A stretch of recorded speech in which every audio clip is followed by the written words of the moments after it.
Hi, Blake Flood here with CPC Advisors. I'd like to take a few minutes today and speak to you about the relationship between the economy and the market. When we speak about the market today, we'll use the S&P 500 as a proxy, and when we're talking about the economy, we're referring to GDP, or gross domestic product. Gross domestic product is simply the sum of all activities that go into spending and making money in a given economy. So what is the relationship between those two? Well, the answer is really twofold. In the long run, those two, the market and the economy, are very highly correlated. And if we think about it, that really makes a lot of sense. As economic activity increases, as more people and more companies make more money, as those corporations make more money, their stock prices follow in suit.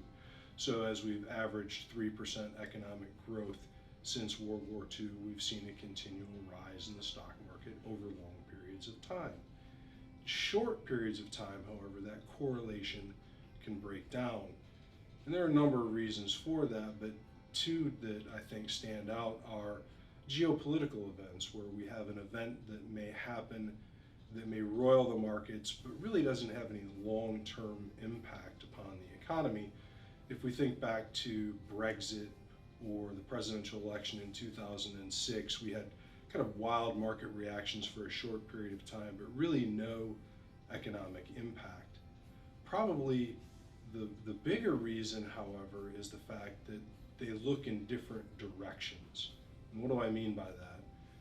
When we talk about the economy, we're always looking backward. When we're looking at jobs numbers, GDP reports, inflation data, those are things that have already happened. We're reporting on events of the past.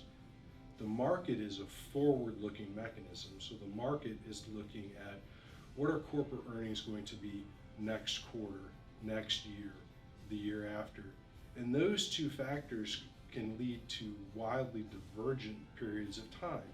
And we've seen that in kind of recent history. If we think back to the Great Recession, for instance, the market started to go down in October of 2007.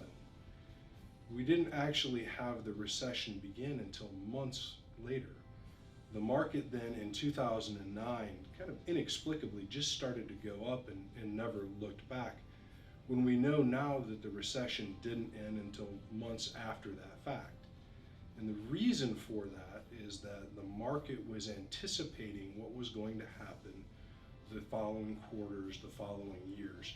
So the market turned before we felt good about what was going on in the economy. And that's a trend that's happened time and time again.